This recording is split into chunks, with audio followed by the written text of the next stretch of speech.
Hi, I'm Barbara O'Brien. I'm an animal trainer and photographer, and I'd like to welcome you to The Empathetic Trainer. I recently had the pleasure of interviewing Shelley Paulson. Shelley's an award-winning equine photographer and author. Her images can be found in various advertisements and magazines. Shelley's book is called Horses, Portraits, and Stories.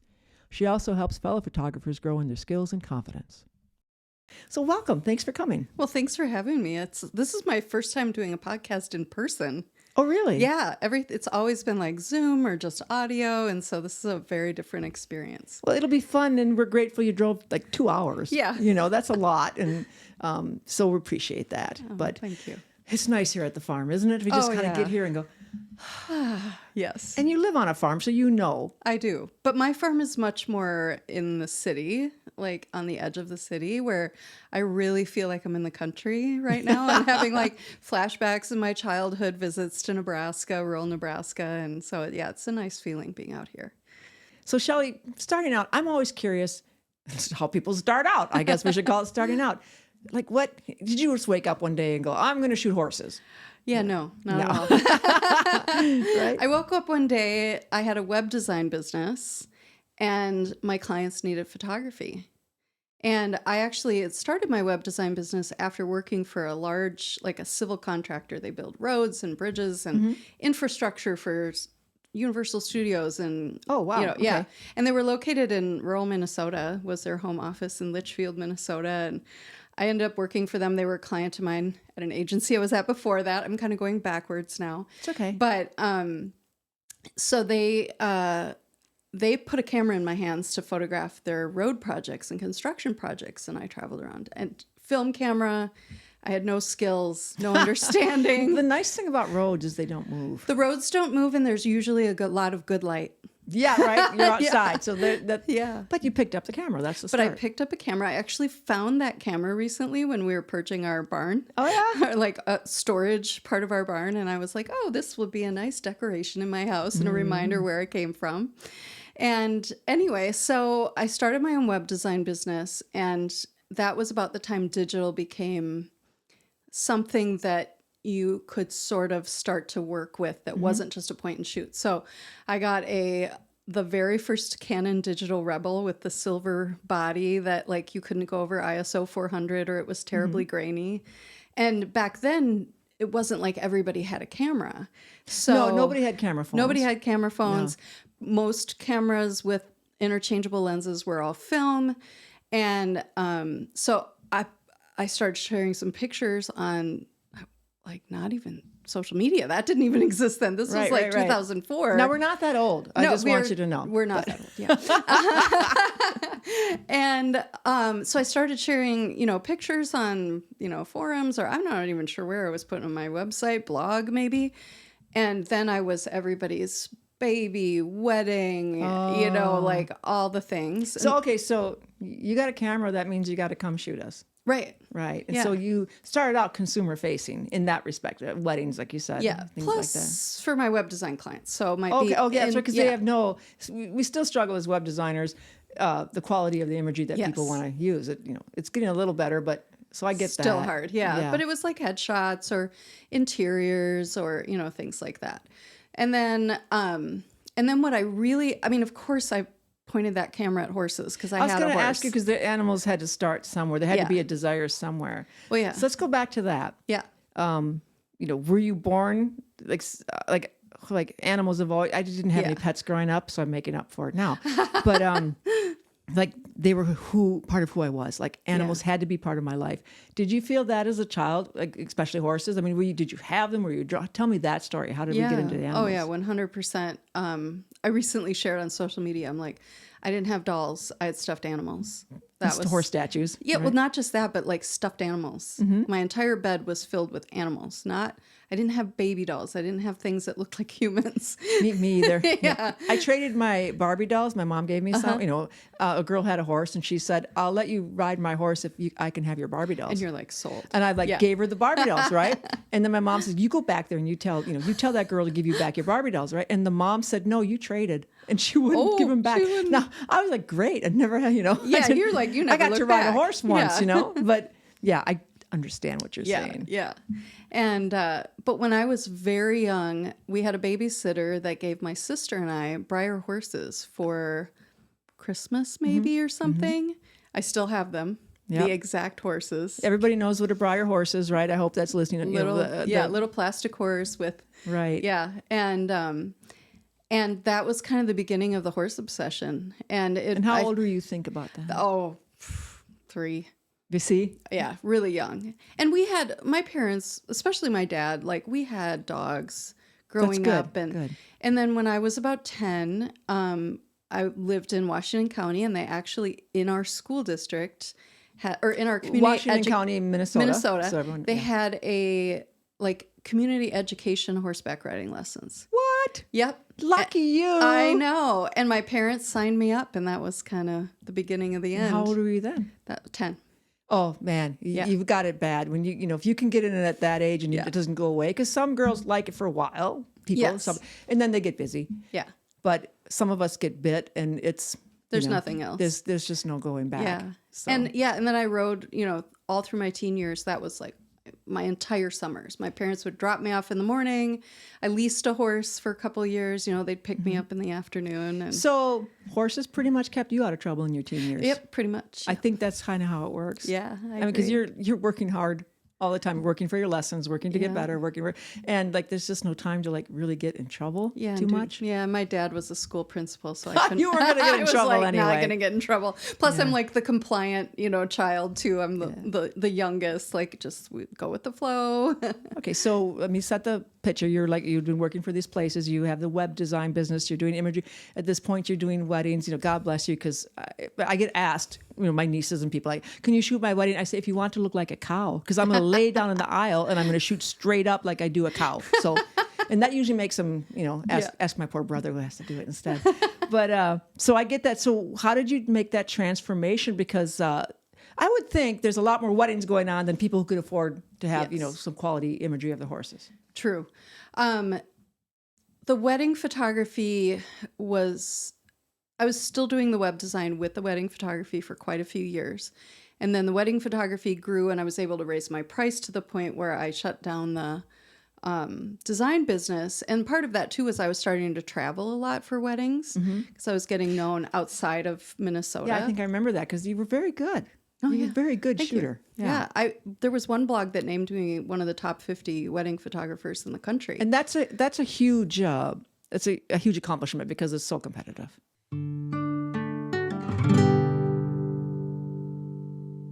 In 2013, I had a fall.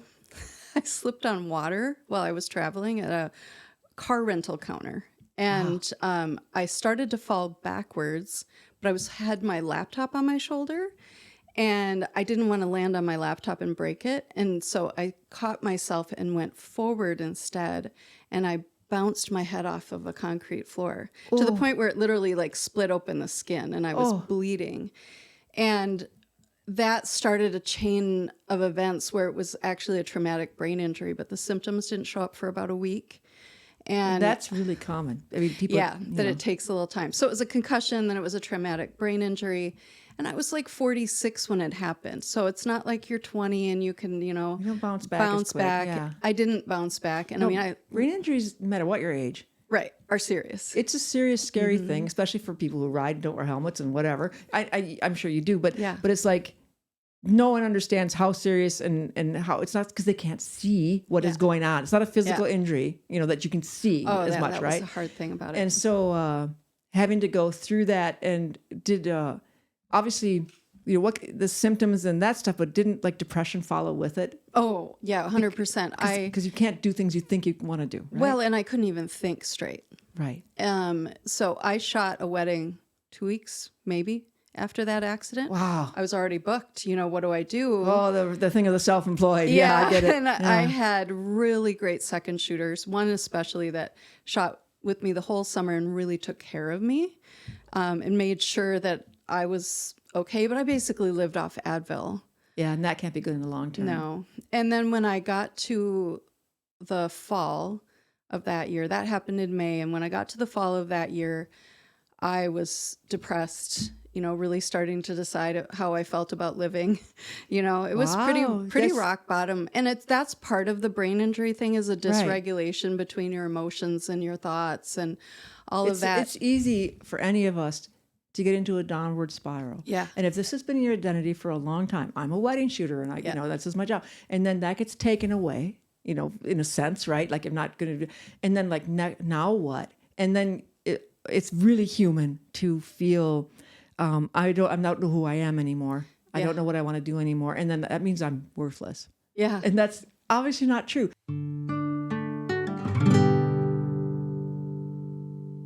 Well, I understand being injured. Now, I've never had a traumatic brain injury. Thank goodness for the falls I've had, but helmet, that helps. But I have tested gravity on a rescue horse that I had, and I was pushing too fast, not listening. She told me pretty clearly, and she bucked pretty good, and I broke my pelvis in 3 spots, Ouch. which is kind of unusual. Usually you only see that in a car crash, as they told me. Oh my gosh. But what I found the most frustrating was I'm an independent person. I mean, I'm married to a great guy, and he does everything. We're great, but I don't want people to help me. Yeah.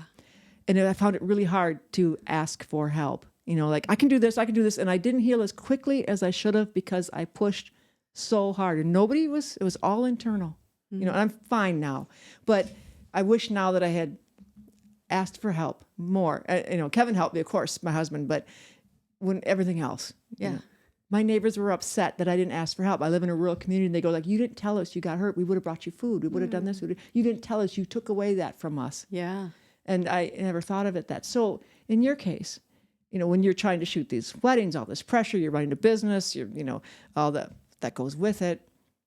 And it's a time business, everything, time. And, did you find it hard to ask for help? Not really. And probably the bigger struggle was the invisibility of the injury. Exactly. And people not understanding why I couldn't do what I did before. Like I could work half a day. I had to sleep the other half. That's how you heal. That's how I healed. I just had horrible headaches all the time, and it was just like, no, I can't do this thing with you. I can't. Even my family didn't really understand at first because you can't see a brain injury. Exactly. And they probably just thought I was being dramatic or something. Family can be harder on us. I know. Even though they love us, it's like, get over it. Yeah. I mean, I understand that. And I think they understand now. But the really amazing thing and the way that help came to me was I was sitting with a client doing an ordering session from her daughter's senior portraits. And I told her what I was suffering through. Mm-hmm. And she's like, my son is a hockey player and he's had multiple concussions. And we took him down to Atlanta to see this functional neurologist guy. Wow. But there's somebody in Minnesota who's been trained by him that we see for maintenance. All right. So I went to see this guy, and his name is Dr. John Pietila, and he's NeuroTarget Chiropractic in Burnsville. And I am telling you, within a week, things were better. Wow. Within 2 weeks, I could feel the top of my head again, which I didn't realize had been numb, and really he keeps me optimized because I'm never going to be quite where I was before the brain injury. It's a serious injury. It's very serious. But I've really learned how to pace my life and live in such a way that for the most part, I don't notice it anymore. But I literally don't know where things would be if I hadn't had that client recommend that doctor who I always say, you gave me my life back. You put Humpty Dumpty back together again. I had a great fall and he put me back together again. But I shot another summer of weddings and I was having trouble with balance. So I went to go see him. It was the day before a big wedding with a wedding planner and lots of moving parts. And he said, well, your brain is perceiving you in a slightly different space than you're actually in. And so that's why you feel like you're falling forward. Right. And I get in my car. Sorry. And I get in my car and I call my husband and I just start bawling. I'm like, I can't do this. I can't shoot weddings when my brain thinks I'm somewhere I'm not. Right. And he's like, you're done. Just because he loves you. You're done. And he'd seen me struggle with it and try and stay with it. Now, in the meantime, as I'm doing all this wedding photography, I'm also doing equine photography. So you're pushing yourself really hard. Well, but I didn't have a lot of clients with the equine stuff while I was doing the weddings, mainly because I didn't have time. And yeah.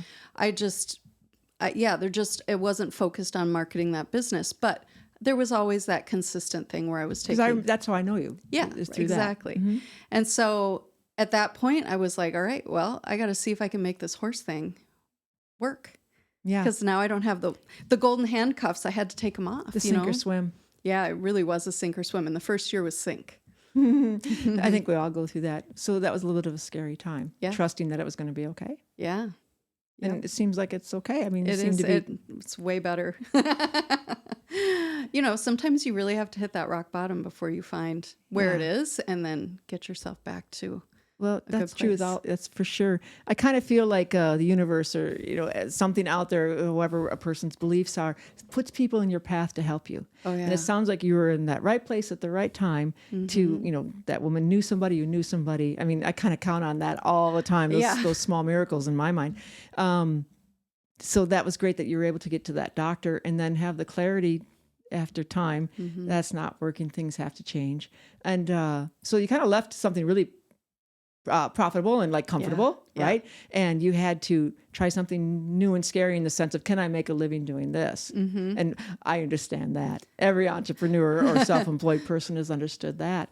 But looking at your success now, I mean, just from the outside looking in, your work is phenomenal. I mean, everyone will agree. And I want you all to go on her what's the ShelleyPaulson.com. ShelleyPaulson.com. With an EY. Yeah, Shelley with an EY, two L's. We'll have all the links in the podcast page too.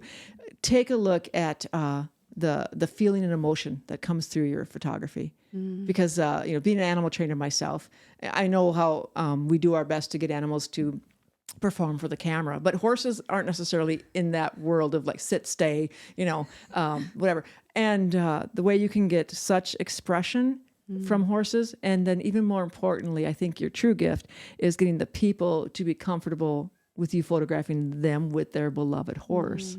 And every time I see a picture of yours or some video of yours, because you're an amazing shooter there, what I'm seeing is that relationship. And that the horse and the person together, it's not stilted, it's not posed, it's that's where your commercial success, your advertising success comes through. Because every time a client talks to me, I want it to be authentic. Yeah, and so you were doing that before it became a thing. Yeah, you were on the cutting edge of that.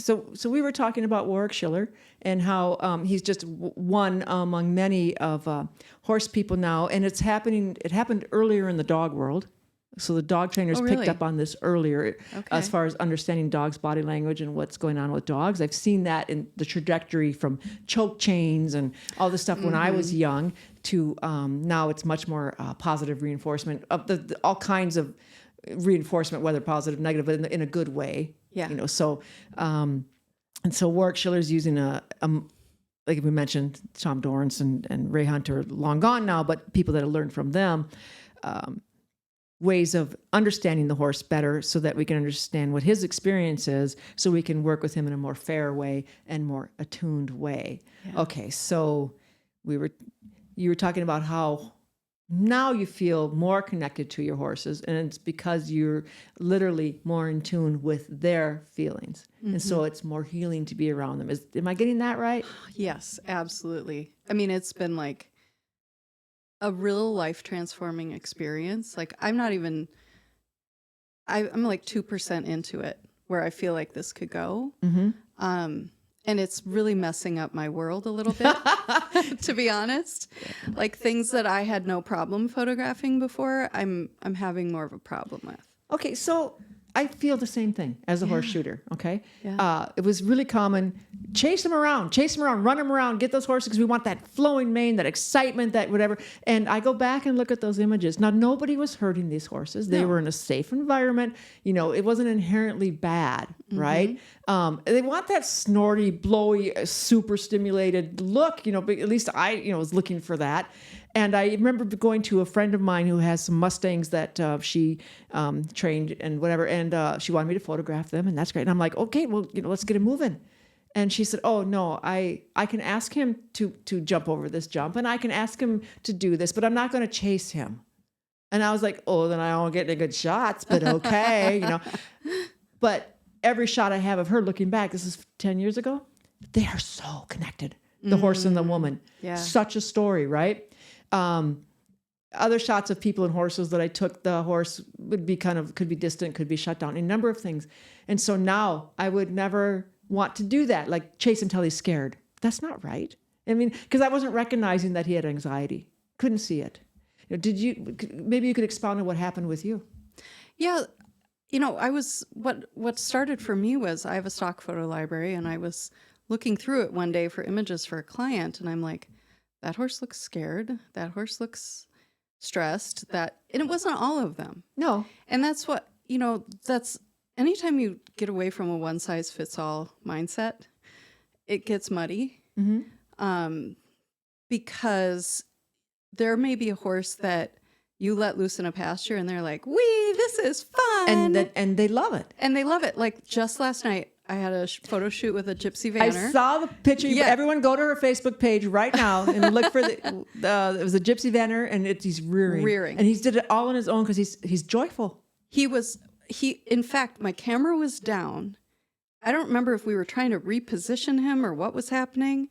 And I look over and he's halfway up, and I just picked up my camera and kind of blindly shot in his direction, and hoping you have a crop. Yeah. Thank you to God that I got it.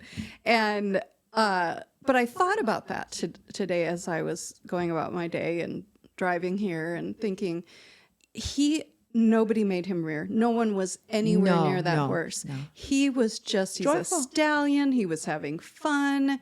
None of the horses, I think we only chased 2 yesterday. And when we say chase, we're not terrorizing horses. No. We just have just encouraging. Let's go, a whip with a bag at the end or whatever. Nothing ever gets, can't get close. You're not even close. Right. And it's more like a stimulus that they're used to of being driven. So it's not really chasing so much as being driven. True. But I think there's times when the chasing has gotten to be too much. And because we just didn't know better. And we weren't reading the signs. But even there was a moment where there was this mare, oh my gosh, with her mane was so long that when she would eat some grass, we'd have to hold it up. And just beautiful. And we had her standing by this blue pond, water, and so whatever. All the human stuff was perfect. All the human stuff was perfect. And we'd been working with her for about a half hour. Mm-hmm. And I could see the moment where she just went inside. And we might not have noticed that before. I would never have noticed that. I'd have been like, come on, let's explain get this. for our people that are just learning about attunement with any animal. What does it mean when you say she went inside? I could just see her shut down. Like nothing we did would get her ears to go up. She just kind of blanked out. I guess it's a little hard to describe. So in a sense, when they're shut down, they're going what we call internal. Yep. At least that's what Schiller calls it. They go internal. And that would be like somebody who's just like, I can't function anymore, and I'm just going to stop thinking about the outside world. And they pretty much go internal. And horses do that to protect themselves in a sense. So we're not being horribly cruel or anything. We're just certainly not in a tune. But now things are different for you, and I'm sure you changed up what you were doing. Yep. So then I kind of gave her a little bit of a break, and we moved her body a little bit. And I think that was actually the end of that setup. And then we took her out and let her run around in the field. And then I think she was happy to move her feet and kind of come back into her body. But these are all things I would not have thought about. I was guilty of the same thing. Yeah. Now with dogs, it's been different because I train animal actors. Yeah. And so expression's everything. And so if a dog is even close to not being happy, that's we're not using the dog because we can't, they have to want to be there, want to play, want to have fun.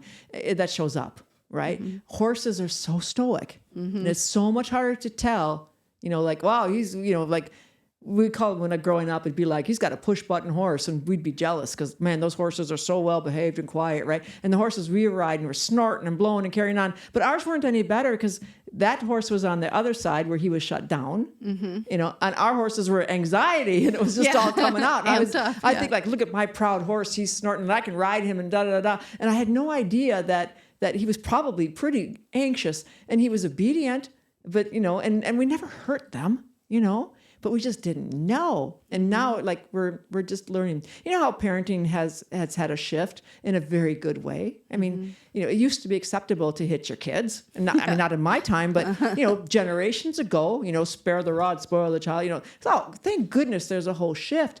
There's a shift in the animal world as well, and we can only hope that continues. And the more we learn about body language, what they're trying to tell us, how they see the world, how they experience the world, and so.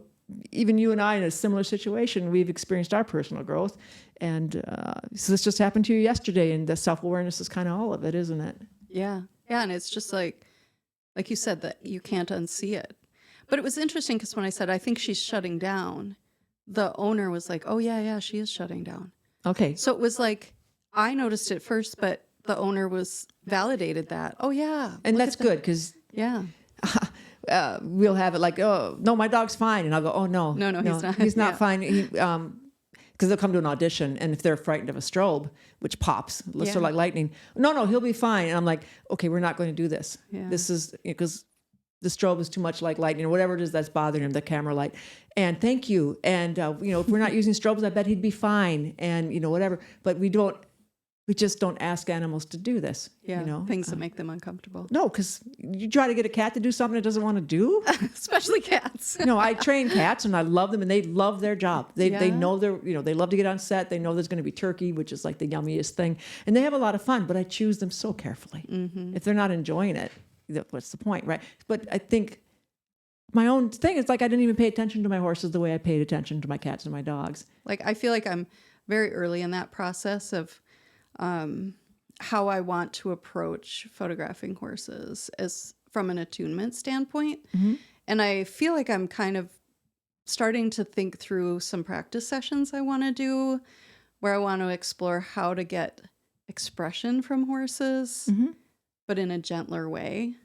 Not to say your methods were not gentle, though. I mean, I want to give No, people they the wrong were, impression. yeah, but they're just like, I don't want to get to the point where I see the white of the horse's eyes. There you go. That's a good tell. That's kind of like, I mean, and you can Photoshop that out, but in the experience of the horse, I don't like that. Yeah, that's a really good tell. It's when I see anxiety in a dog, you know, I can recognize it instantly because I've been a dog trainer for so long, and I see it on film, you know, and so, hey, we make the dog more comfortable, or we, you know, and also shooting, you know, I photograph children sometimes too, and it's the same principle. You know, we can't, I mean, once a baby cries, you're done, you know, so because you photograph babies, so keeping them comfortable.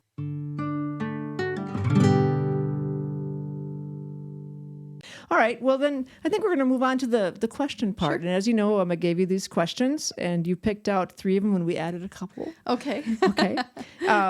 What is the worst advice given in your profession or bad idea that you hear of in your field of expertise? So as a equine photographer, what's the most bad advice or things going on? Yeah. Put yourself out there as the affordable photographer. Yeah, the lowest common Be denominator. really cheap, you know, and market yourself as cheap. And it's a cycle I see. Like, a person picks up a camera, they take a few good pictures, they start to charge a little bit, but they never get to the point where they get to a livable wage. And a lot of these are young people who don't need to make a livable wage right away, but then they hit 22 or 21 and now they got to move out of mom and dad's house or whatever. And they never get up to a respectable, livable wage with their pricing, and then they burn out. So I see that kind of like start, stop. And I would love to see more people actually be able to make a living at equine photography, but they don't have the courage to charge what it's worth. Pet photography falls Pet into the photography same thing. in general. Yeah. Okay, photography in general. I mean, Okay, if we that's talk true. about it, you know, any kind of portraiture or anything like that. Well, I find that people, and maybe women more so, do not they do not put the value on their time and their, you know, Talent. They don't charge what they're worth. Yeah. I was blessed to be raised by an entrepreneurial dad, you know, and mom and dad. helps. And it was like, you know, my dad always said, be a success first and the money will follow. So try to do your best to be good at something. Yes. But to put a value on your work, that you're worth something. Yeah, but then I also take issue with that idea of valuing what you're worth, because a lot of people actually have low self-worth. See, So yeah, a I guess little, you're right about a that. little Yeah. semantic change of value what your work is worth. That's a good way. That's that's a But better way of but saying you it. hear a lot of people say, "Oh, well, charge what you're worth." Like, I don't know, I feel like a worthless person. Oh, this And makes so me, they're this like, poor I feel so sad for them. I know Yeah. it makes me really sad for the industry, and that's why I say it's like the worst advice. But then you do this photo mentoring. Let's talk about Yeah. this. This is a big part of your business, and this is how I knew you too. I remember when you came here, and I can't remember how many years ago it was, but I was just starting out, so probably 2008, 2009, and I was looking at Lightroom, and you said, "Oh, did you know if you move this slider?" And it was like revelation, like, "Oh, everything's going to be better now," and it was just because this kind word, you took the time. We weren't even there for that reason. We were doing something else, and you helped me, and I'm always grateful for that. Thank you. So I'm glad to have helped. But yeah, I've always had my dad was a school administrator. My mom was a college professor for a while. Like, I just come from a line of teachers, and I have a heart to help people be better behind the camera, and to, if they want to run a business, to help them run a business that's profitable enough for them to, make whatever they need to make. Like, if their husband works full time and they have kids and they've got this and they have that, they don't maybe need to make as much as the person who's living on their own, trying to make an entire career and living off of photography. So I'm not a one size fits all, like, oh, you have to do your business this way. oh no. But I am let me help you figure out how to make more money and how to enjoy this more and how to have more consistency in your work, how to charge what your work is worth. But your work is worth all of right. that kind of stuff. So it's a real passion of mine, and it's something that I am growing from year to year. Well, it sounds like you have a heart for service. Because any educator, because I admire teachers, is a heart for service. Yeah. Because you care about these people, and so that's only going to help them in the long run. How kind of you! And so in the beginning, when I said you were kind and generous, it's true. Yes. It's true. Well, that kind of leads into the next question: what quality do you admire most in people? I would say probably generosity. Yeah. I'm just seeing more and more in the world that being a generous and kindness too. I would say these two kind of go together. Kindness and generosity. You just can't outgive. I don't know what the outgiving is, but you can't give too much. I mean, you can in a way that's like a boundary's healthy. Like a boundary. If your boundaries are healthy, like I see a lot of people in my industry that hold everything really close, and they don't want to tell anyone how they're doing things. They don't want to ever give anything away to anyone, or they get really mad if they feel like somebody's in their territory, or like that real. Commercial photography is like that too. Some to some extent. I'm more like, let's create a community. Let's, the rising tide lifts all boats. My dad always said that. Like, Yeah. let's, and that's wonderful, because I wouldn't be a photographer today if there weren't for these mentors, these people that helped me, that here's literally how you hold the camera. Here's, and I had trouble focusing. And I remember my photo assistant grabbing my face and literally going, focus, look in my eyes, because I'm always like over here. So grateful for those people. So obviously you're helping people in the same way. Yeah. And when I see other people that are willing to give and be generous, and what I see happening, and this is real consistent. I read a great book earlier this year called The Go-Giver. Okay. And it's kind of written in a parable form about how a man learns that to really truly receive in life, you have to give. And so I just am always looking for ways to give and be generous without, sacrificing. With boundaries. Yeah, with boundaries. Reasonable. That's okay. Yeah. I get that. Okay. What is the most valuable thing that you've put your time into that has changed the course of your life? I think I think it's been being really focused on excellence in my craft. When other people were following trends or, doing tricks to make their business work or whatever, I have always just been really passionate about being the best photographer I can be. I've seen a lot of photographers come and go because they get to a certain point in their craft and they're good and they run their business and they get bored or they don't continue to grow. And then they now are realtors or, something no, else. you have certainly lived what you're saying. Yeah. Because I mean, you've always been a good photographer with a great eye. But then I've watched you transform into commercial advertising photography.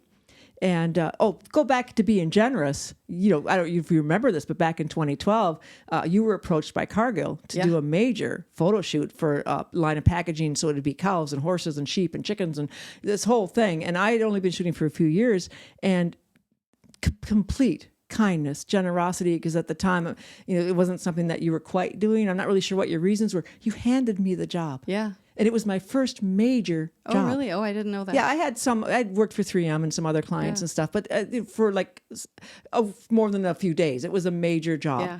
And I hope it was successful. I mean, I still see the imagery on the packages. Yeah. But, you didn't want anything for it. You were generous and kind. You just went like, I don't feel like, I'm not ready. I don't remember what your reasons were at the time. Yeah, no, it was that I didn't feel ready to do commercial work at that point. And your skill level was, I'm sure, right up there. The skill level was there, but the production level. Yeah, and I happened to, at that, because I'd been in this industry for so long, I had the photo assistants, I had the digitechs, I had the producers, I had You knew what a director was. You knew what an AD was. You knew what you knew what craft services was. And I didn't have that. I didn't know what the different roles were, and they were asking me for things that I was like, yeah, I don't even know what that is. But you certainly have grown into that, and you've gone on to just shoot incredible campaigns. I always love seeing the next one, like, wow. And then may as well teach yourself video. So you taught yourself to shoot amazing video footage. Thank you. And now even more, I'm like, does she not work enough?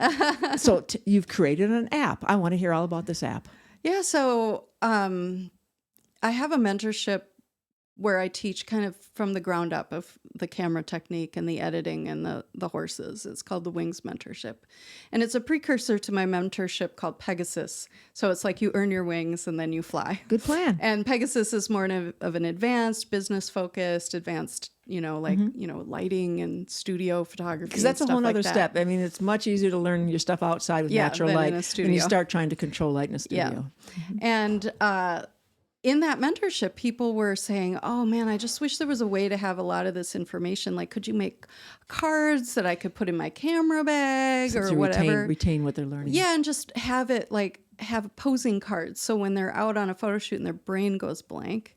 Oh, yeah, I can't do it. Then they could, grab the cards and start flipping through them. I wish I had that, because I that's why I don't do portraiture. Yeah. I just don't, because they're like, I don't know how to make these people look. I can make your dog look great, but you want to be in the picture with the dog? Yeah. Forget it. I don't want to do it. So that's really cool. So it started out as just, I'm going to do posing and, whatever. But once I really started thinking about it, I'm like, what people really want is an app. They don't want to carry another thing. They already have their phone with them. Mm-hmm. And then I started thinking of what would I want in the app. And so it's got posing cards and horse whinny sounds to get the horse's ears up. Right, great trick. And posing prompts, like things you can say to your clients to get them engaging with their horses. And then once I got into this whole rabbit hole of Warwick Schiller, I'm like, I listened to some podcast and I'm like, we need affirmations in this thing. So now there's a whole section on affirmations. And then I created a guided meditation that people can do before a photo shoot. That's like, they can picture themselves from the moment they drive down the driveway of the barn until they leave of a successful photo shoot. Wow. Everybody's happy. All the photos are turning out. And also a prayer. If they want to, there's a prayer that for that more, is really wonderful. That being a big heaven person myself and counting on miracles on a daily basis, I'm really happy to hear you say that. Yeah. And then it also has a direct link to my blog that has lots of tips and tutorials and my YouTube channel and all of that. And yeah, I've gotten great feedback so far. People are using it. They're really enjoying it. And what's the app called? It's called Equicapture. And I love it.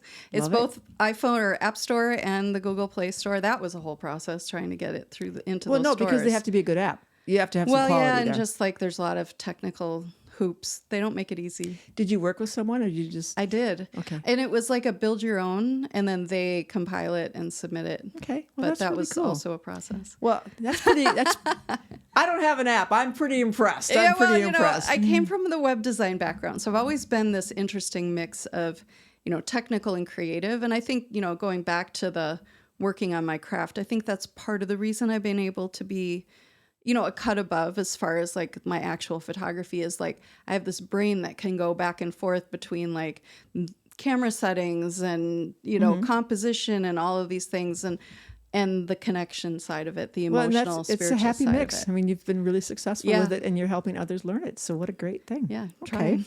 All right. Do you have a mentor? What did this person help you discover about yourself? I've had a number of mentors through my career. I would say one of them who I'm not mentored by anymore, but if we were to go back to kind of the beginning of my photography career, I was mentored by, at the time she was called Cheryl Jacobs and now she's CJ Nikolai. And I went to a workshop that she hosted locally, a portrait workshop, and she did a portfolio review. And I had babies on black backdrops and a few bad wedding images. And, like this was early on. And she came across one of my horse images that was a girl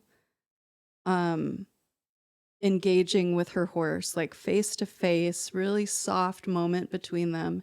And she said, "This is what you should do. This is what you should focus on and do more of."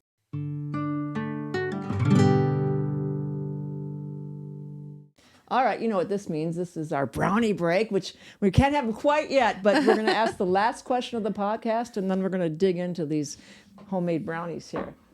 All right. So we all run into this as busy people and these entrepreneurs and da-da-da. So my last question for you is, where do you go to recharge your batteries? I go to the barn in the paddock. Every horse person, every time. Yeah.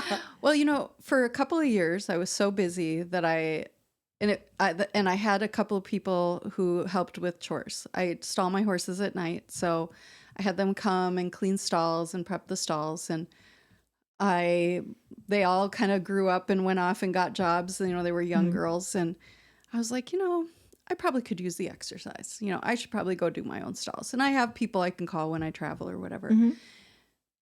I cannot believe what a difference it's made to be in the barn every day, taking care of my horses. It is my mental health right there. Cheaper than a therapist. Yeah, and it gets me like engaging with my horses in a way that's not related to, okay, I'm coming out to the barn to ride you or to groom you or to expect to fuss with something. Anything with you. I'm like, okay, now I'm out here trying to clean up the poop in the paddock, and Maisie's like trying to knock over the wheelbarrow. That's and her she's job. Trying to eat the pitchfork. And, and it's this time when we get to kind of play and engage in a way that is very low pressure. And, but there's sometimes too when I'm just like, there's just too much going on and I just have to go out, take a break, be around them. I actually had a really bad day. It was winter, so it was real early this year. I had a bad day, and I went out with my camera to the horses because I just thought, well, maybe I'll just take some pictures. It'll help me feel better. And I was taking pictures of them, and all of a sudden, they were all three standing around me, and they started yawning. They were trying to regulate my stress by bringing in this, their nervous system stuff, what I'm trying to learn from Warwick about the parasympathetic and the sympathetic. But they've never done it before or since, but they encircled me and tried to help me calm down. Isn't that something? Yeah, it was really a magical We should experience. mention that we're learning that when horses yawn, it's a way of regulating their emotions or regulating their nervous system so they can almost do a reset. Yeah. And so the licking and chewing, that if you've been around horses, trainers talk about that, like that's when they're thinking. And the yawning is a release to a regulation. And humans yawn, mammals yawn for the same reason. But yes, I totally understand that. Yeah. And all three of them were doing it. It wasn't just one or two, but they were all three. It was just really cool. Like I knew exactly what was happening. And you felt better. Yeah. Oh, yeah. So when they say like animals don't care, that's not true. Oh, yeah. Not at all. I mean, they do care, obviously. Who's ever had a dog knows they care. It's just not because you feed them. Yeah. And I need to give credit to my dogs too, because, my happy place is sitting on the couch with my dogs, watching a little Netflix. That's kind of another way that I just relax. And, their Their little fuzzy loves are just the best, you know. Yeah, well, animals. I mean, Animals right? in general. I don't have kids. I have animals. I call them my kids. Absolutely. Yep. I get that. I get that. They're easier in some respects. Yeah. So- But who's going to visit me in the not funeral home? I will, but that's... In the nursing home. I mean, we don't do nursing homes now, but that was always kind of the joke of like, what are you going to do when you're old? And I'm like, I don't know. Hey, having children, I have 4 sons, doesn't necessarily mean they're going to be here anyway. So that's okay. Yeah. We all hope so. Well, wow, this has been a great time with you. I appreciate you driving and coming this far, and we just learned. I mean, I've known you a long time, but learned so many new things today. So that was great. Well, that about wraps it up. Thank you for being here with us on The Empathetic Trainer, and join us next time.